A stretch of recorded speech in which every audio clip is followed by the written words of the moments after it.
Hey, what's up, you guys? We're back. Today, we are going to be talking about why God wants us to just shut up. So now that sounds very harsh, but God does want us to stop talking so much. And the reason for this is because it leads to a whole plethora of sins and bad situations that we don't want to be in.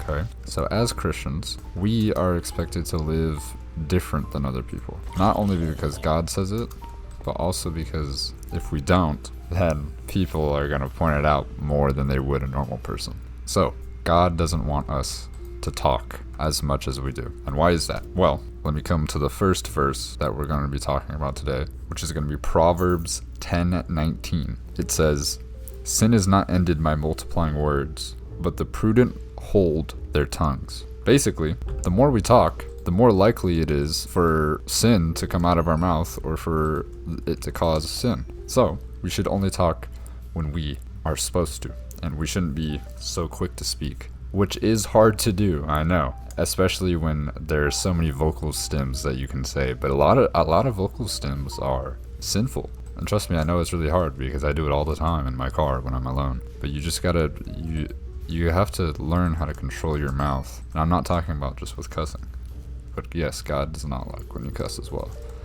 He says, do not let any unholy talk come out of your mouth. What comes out of your mouth is what dwells in your heart. So if you let anything come out of your mouth, then who knows what your heart is like. And we don't want our words to form what our heart says. So, as Christians, we should make sure that we are speaking when we're supposed to. And the best way to do that is to stay silent until you have a good opportunity to speak. James 1:19 says, "Everyone should be quick to listen, slow to speak, and slow to become angry." This gives us a good template of what we should be doing instead of talking, because it allows us to understand what situations we're in before we start talking. It says be quick to listen. So first, you have to make sure that you've listened to whatever you're listening to fully before you start speaking. Let's say it's an argument. This is very helpful in arguments, because if you talk too fast in an argument, you don't even know what you're arguing about. They could have not been finished with whatever they were saying, and you start talking, not even talking about what they're about to say, and then it goes nowhere. So first, you must be slow to speak so you know what situations you're in. And this isn't just with situations, really.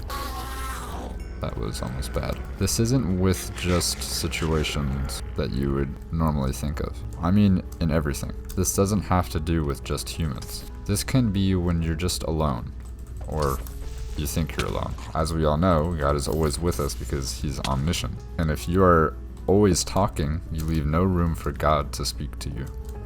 So you must be silent before you can hear what God is saying to you. So this has to do with prayer as well. If all you do is run your mouth while you're alone and talk to yourself, all you'll be hearing is your own thoughts. So it's just a cycle of infinite thoughts that you have made up on your own. But if you keep silent, even while you're alone, just be silent, you allow for God to start talking to you instead of just yourself. Now, that doesn't mean it's just for God. It means also for when you're out and about in the world.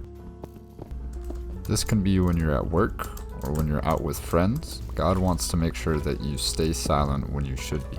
And this goes for gossiping. So when you're at work or when you're with your friends and they start talking about somebody else, maybe instead of gossiping, you can respond with, "Oh yeah, I'm sure that might have happened, but man, I just really love them for this." So instead of continuing the gossip, you turn it into a, "Yeah, that could have happened, but I like that person because of this." Or "I love that person because man, they're just a cool guy." You know, like, it doesn't always have to be a bad thing when you're talking about someone.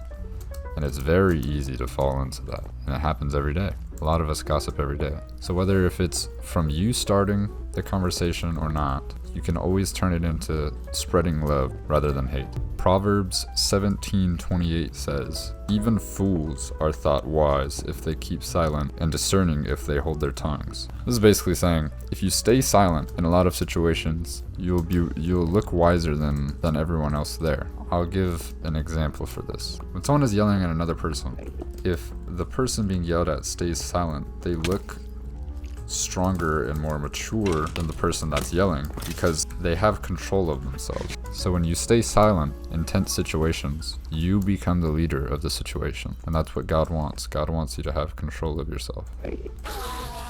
Everything that God says, he says for a reason. All he wants to do is make sure that you are not put into bad situations when he says this.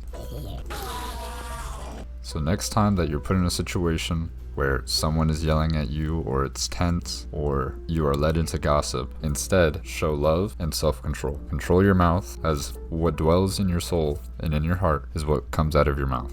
I'm gonna do just a little bit of progression off camera because I haven't made much progression in these first few episodes. So in the next episode, I might have a little bit more than I do right now. I'll see you guys in the next episode. I hope you guys subscribe and you like and you come to the next episode. See ya.